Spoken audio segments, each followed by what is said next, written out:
Hey guys, I'm Jeremy, and today I'm going to tell you an interesting story and a tragic one of Adolph Coors III. It was here just south of Golden in 1960 that there was an attempted kidnapping, and unfortunately he was killed in the process by a guy named Joseph Corbett Jr., who had actually already killed a guy when he was like 21 in California, and he escaped from jail, and then he had come out to Denver and then spent a few years planning his kidnapping of Adolph Coors III. So I'll tell you a little bit about the history of the Coors family and the beer. It's actually right behind me here. This is the single largest brewery in the world, actually. And then I'll go into the kidnapping and the story behind what happened. And it wasn't just Adolph Coors III that has a pretty unusual story. His grandfather, who founded the company, mysteriously fell out of a 6-story window in Virginia Beach when he was in his early 80s. So they're not sure if that was a suicide or possible murder. And then his father, Adolph Coors II, had an attempted kidnapping in the early 30s.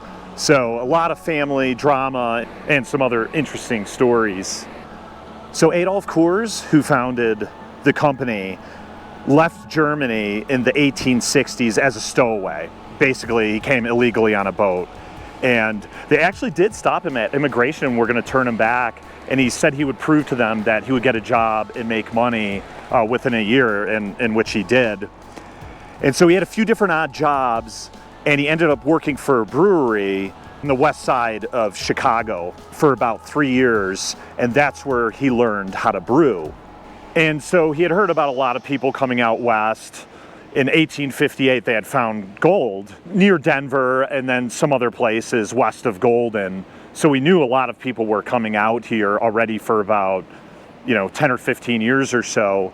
And so he thought this could be a good opportunity for him to start his own brewery. Golden is just about 15 miles west of Denver, like a 20-25 minute drive, and it's right against the background of the Rockies, so it's probably a better water source than the Great Lakes or some of the water you get in the Midwest, for instance, which proved to be a great idea because this is one of the largest breweries in the world today. So Golden's a super cool town, as you can see in some of these shots I got. Really pretty. You've got north and south Table Mountain, which is a nice area to hike. You get some great views of the town.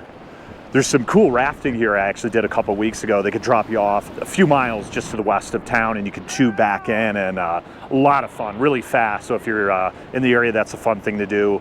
Above town, you also have Lookout Mountain, which is where Buffalo Bill was buried. And so, as I mentioned, this was an area that was popular for a lot of people who were getting set up to head further west to do mining. So you actually have the College of the Mines here. And a couple other big corporations are actually here besides Coors. So cool little tourist town. If you're out this way, I'd recommend it. You could even do a tour of the Coors factory, which you have to get quite a bit in advance, especially in summer because it is super popular. And Golden was actually pretty close to being the capital of Colorado at one time. I think it was for a few years in the 1860s or 70s. And there was actually a race of the people in Denver and the investors here to see who could get the railroad up to Cheyenne first, because the Transamerica went through Wyoming, and whoever got that connection would obviously get much more people to the settlements, because as you can imagine, who wants to take a horse and buggy, right? So if you get a train in there, your population's going to grow, 10 or 20 times faster. And so Denver ended up beating them to get the railroad up there, so it ended up becoming the political and main economic center of Colorado. But Golden is still obviously super important. So he comes out here with about $2,000, which is actually a pretty good savings. And he started Coors with another guy who he later bought out a few years later. He later gets married and has 6 kids who, the males anyway, later took over the company. And it became, as I mentioned, one of the biggest companies in the world. And so one of the first big obstacles that any brewery would have had would have been Prohibition, which is a period of, depending on which state, it was about 10 to 15 years, maybe even 20 years in some states, where it was prohibited to make or sell alcohol. So obviously all the bars and breweries, most of them went out of business if they weren't able to adapt to that change. And Adolph Coors was smart. He saw it coming because everyone knew the political climate, that this was building up for several years. And so he actually started selling malted milk and also like porcelain and ceramics. And actually that ceramic company is still huge today. They make like high-tech ceramics for like aerospace and all these other things. And they're actually the first company to start using aluminum cans, which obviously are super popular still today. They were using either glass or tin cans, which are basically made of steel. And around the 60s, they started using the aluminum cans, which were better for recycling. I guess in the 1960s, like on the side of highways, just everywhere, you'd see beer cans, which is sad because no one wants to see a bunch of litter, but also sad because I guess everyone's drinking and driving. And so you could return the bottle for like a penny. And so that was part of a big recycling effort, which obviously is a good thing. And aluminum cans are supposed to be like pretty easy to recycle and not that difficult to produce. So they're better than like plastic or other things, for instance. So for a long time, they actually didn't sell on the East Coast for like 100 years. They actually only catered to the Western states for decades. And it was really not until the 80s that they started selling Coors on the East Coast. So if you talk to some people who are older, they remember back in the day when people would go out west and they'd try to bring back loads of Coors beer back to the East Coast because it was so popular. But for some reason, they didn't try to push it out there. They did start to have some troubles in the 60s, 70s, and 80s with the company because Joseph Coors, who had taken over after Adolph Coors III died, got really big into like right-wing politics, basically. He was one of the founders of the Heritage Foundation, worked in Reagan's cabinet, and was super outspoken against like people who were against the Vietnam War and things like that. And so tons of people around the country started boycotting Coors. And there was also a lot of labor union strikes and things like that. So they definitely lost a ton of sales during those years. And eventually that kind of faded away a bit. And they ended up actually selling what was a family company to Molson, which is a Canadian beer company, in the 2000s. So now it's a big multinational company. And Molson Coors is actually the third biggest beer company in the world.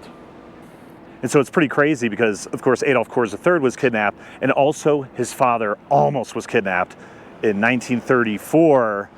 And it was actually a couple guys who were actually like government workers, like part of Prohibition. They were part of the people like enforcing those laws or something. But they were also involved in some auto theft, so the FBI had been tracking them. And so it just got foiled basically at the last minute. Luckily, nothing happened, but they were going to kidnap him for $50,000. And so Adolph Coors is born in 1915. Since he was the oldest one of the brothers, it was natural that he would probably eventually take over the company. And actually, I think personality-wise, one of his other brothers, like Bill, might have been a little better because he was more social. I think Adolph was a little bit more reserved, and ironically, he was allergic to alcohol. So it's probably not the best thing to be the CEO of a beer company and you're allergic to beer, but you know, he's the first one in the family. So anyway, he goes off to Cornell, I guess in the 30s or 40s, and then comes back and starts running the company. And then Bill and Joe run the beer part of the company and the ceramics, but he's the main CEO. And so now we'll go into a little bit about Joseph Corbett Jr. So Joseph Corbett Jr. is born in 1928 in Seattle, Washington. From all accounts, he seemed like he was, pretty normal guy. There's actually not a ton of information, to be honest, but there's definitely some indications he was really smart, because later when he was in prison, he scored 148 on his IQ test, and he was a Fulbright scholar, and he had scored like super high on tests and admissions for university, and he even went to University of Washington for 2 or 3 years, but ended up failing out. We have no idea why. I guess he's just one of these guys who can score really high, but he probably has some marbles loose. And it's possible that he had like maybe some like autism or Asperger's, like some mild autism, which is maybe some of the reason why he was having a hard time in life. So around that time, maybe late high school or in university, his mother had like fallen off the balcony upstairs and fell to the ground about 10 feet and died. And so I guess he was there when it happened. So there is even some possibility that he did it. but no one really knows what happened there. But I guess there was like some big change in him at that time, and he was a different person after that, basically. And so when he was 21, he went and picked up an Air Force sergeant who was hitchhiking, and he shot him twice in the head. So totally insane. He's like 21 years old, still a college student, I think, and he just pops this dude, this sergeant, twice in the head. And I'm not sure how he got busted for it, but he ended up getting caught, and he got, 5 years to life in prison and went to San Quentin near San Francisco.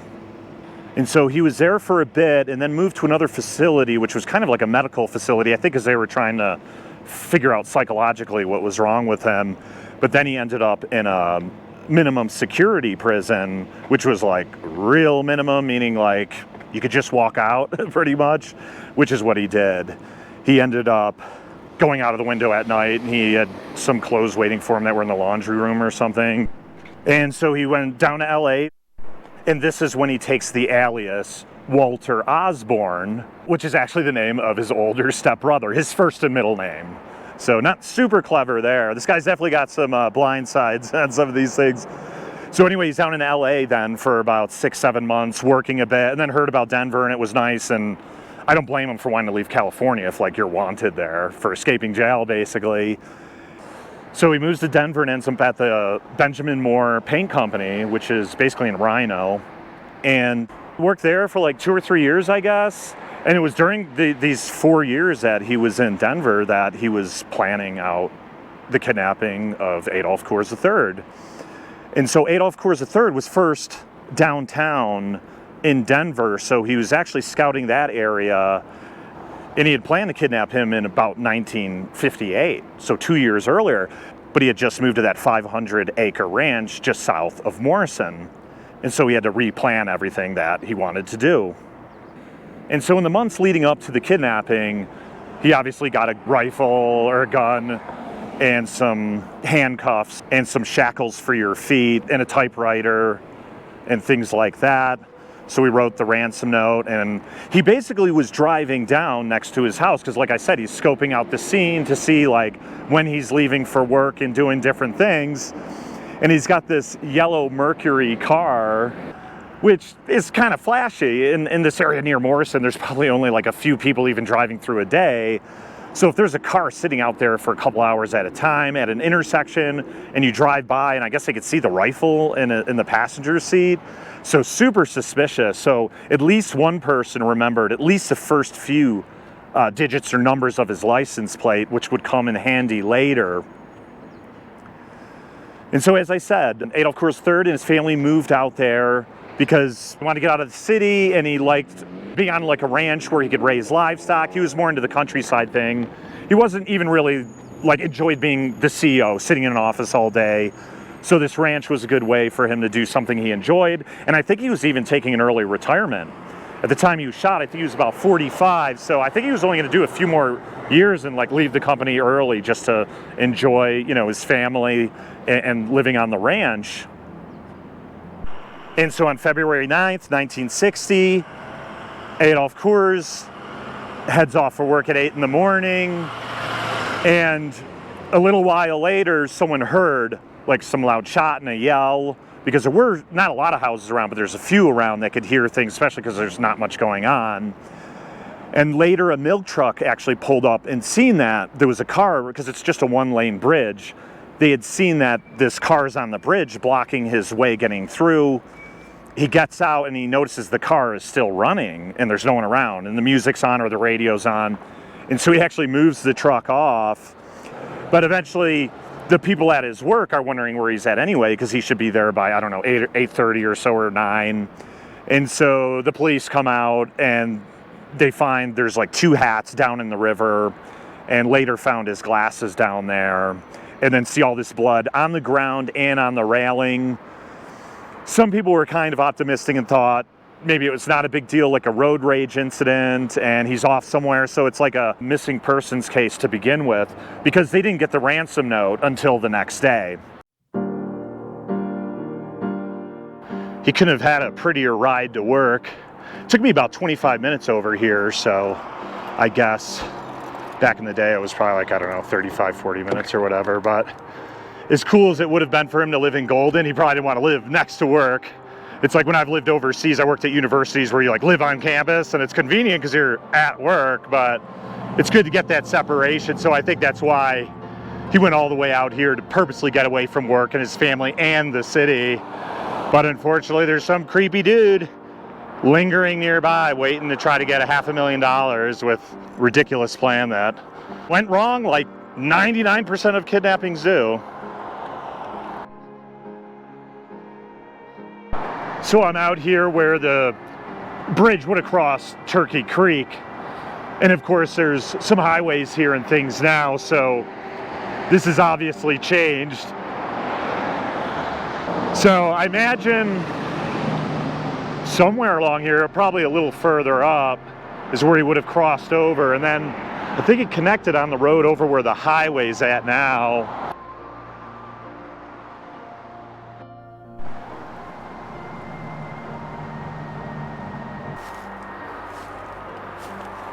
So by looking at the photo, it looks maybe like that dirt road was over here on this side of the creek, and then he crossed over to where the highway would be.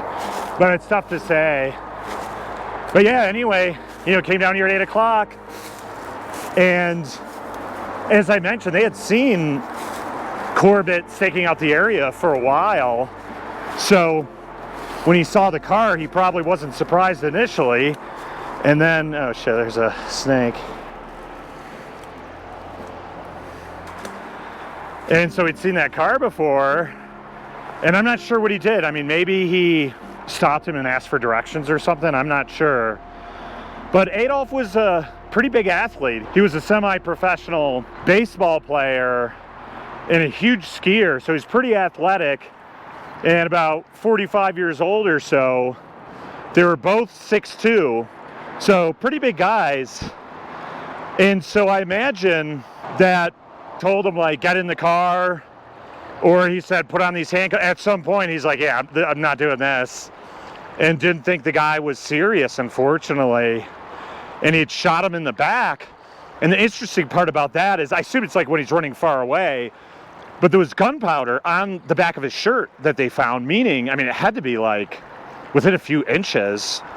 So maybe he, like, because there's blood on the railing, maybe he had him like, hey, get up against the railing. And he held him there with the gun to his back, and then he probably said something like, I'm gonna, basically like, if you're gonna arrest someone, right, you'd handcuff them and put shackles on his feet. He knows there's not many people going along there. Like, that milk truck comes like every day at 10, there's maybe like one bus, so he was monitoring not just Adolph, but all the other traffic in the area. And so he knew he had a short time, and he probably moved, like, he's like, I'll try to run. And the guy probably won't shoot, and a terrible mistake, because if he got him that money, which I mean, it's like $5 million in today's terms, but at least he would have been alive and able to enjoy the retirement. I don't know what's wrong with this Corbett guy. I mean, I understand working at a paint factory at midnight probably isn't the funnest job, but I'm sure he could have found something else, but who knows? And yeah, out in this creek, they found, I think it's called a fedora, like the hat that like a brim hat that goes around, and then a cap. And then later they found the glasses here.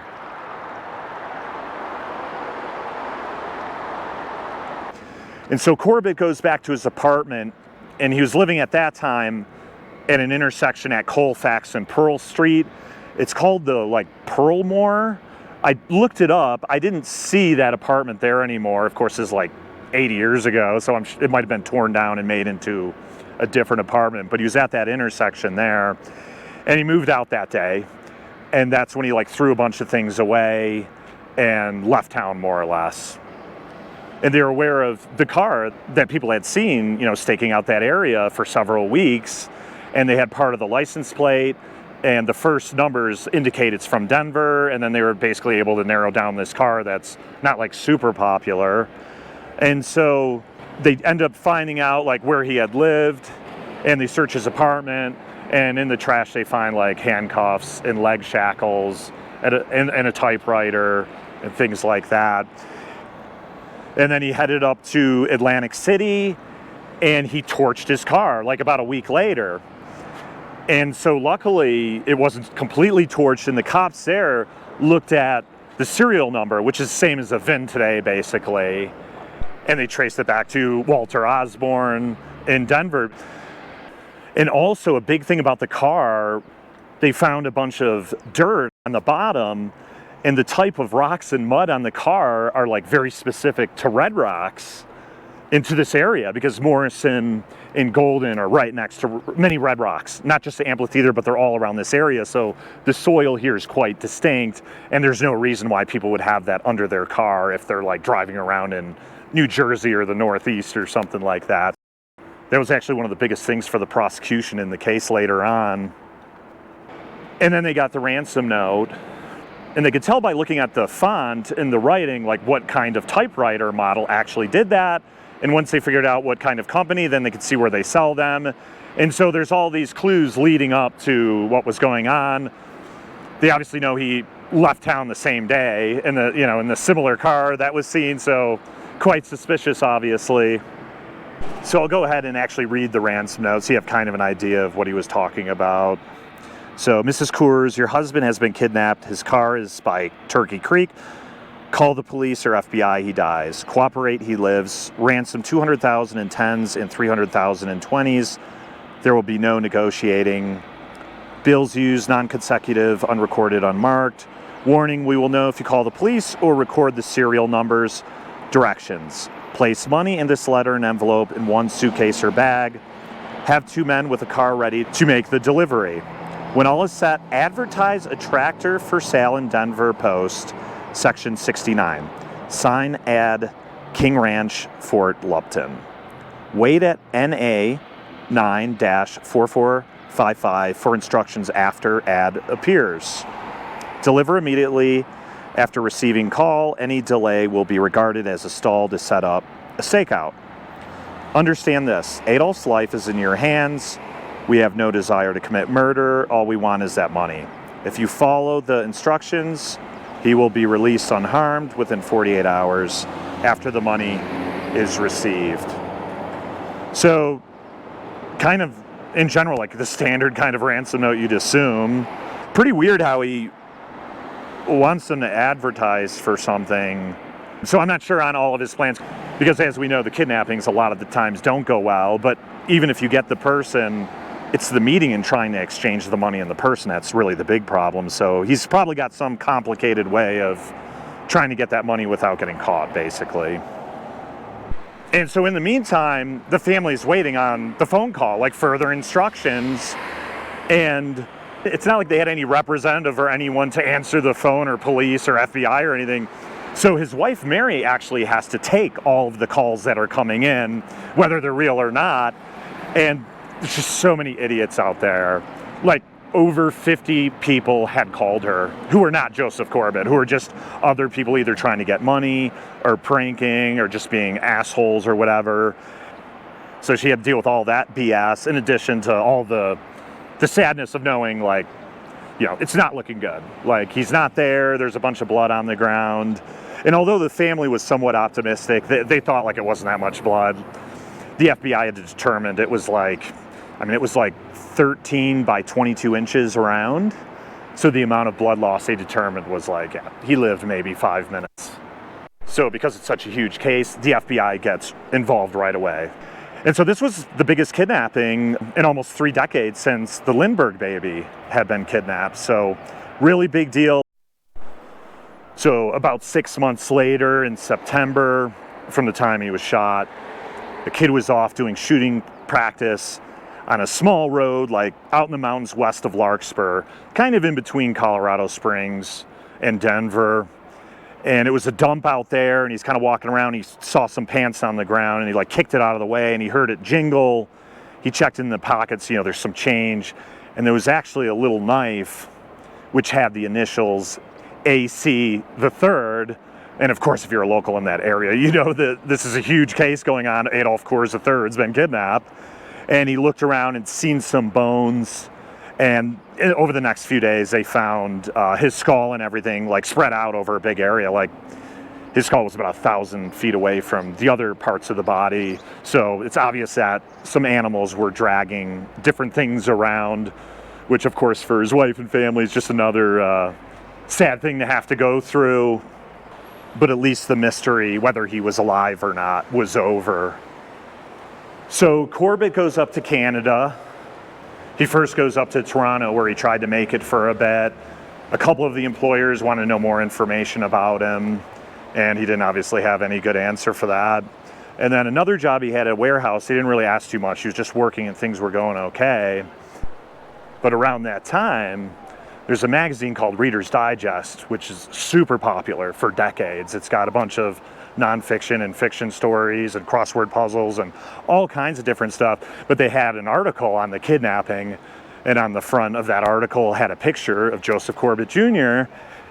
And the funny thing is that he kept that alias that he had already been using when he went to Canada. He didn't change it until like the very, very end. And he also didn't change anything in his appearance. So he just had like the short hair and the glasses. Like he didn't try to like grow a mustache or a beard or anything. So that's also like huge blinders there as well, that like you might want to change your appearance and name. So a woman, or some people had seen it, and he had found out. And so he left Toronto. He went to Winnipeg briefly, where he actually ended up renting a flashy Corvette, basically, which, why get a flashy car? But he gets his flashy Corvette, and he rents it with a forged check, basically. It goes back to, I think, his bank account that was in Toronto with his alias. And so he was able to leave town with his car, but everyone knows who stole the car, basically. And so he gets to Vancouver, which he admitted he liked because, you know, he's from Seattle and Vancouver's not that different. So he thought, oh, this is a great place to stay. It's just like, you know, where I'm from, basically. And he wasn't there that too long because, of course, people had seen this car. He was staying at a hotel, and he had it outside for a couple days, and then he put it into storage. But just even in those 2 days, people had gotten reports of like a stolen car and that he could be up around this area because he went from Toronto to Winnipeg. He's like possibly going in that direction, right? And so they went to that hotel, which I think is like a LL Bean store now. And they knocked on the door saying it was like a delivery for something. And he opened the door and he says, "I'm your guy," or something to that extent. And so they bring him back to Denver and have the trial the next year or so.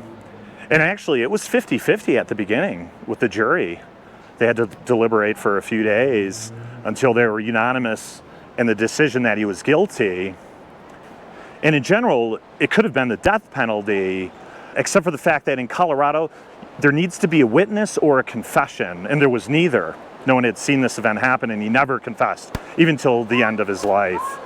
And so he couldn't get the death penalty, but he got whatever time, like life in prison.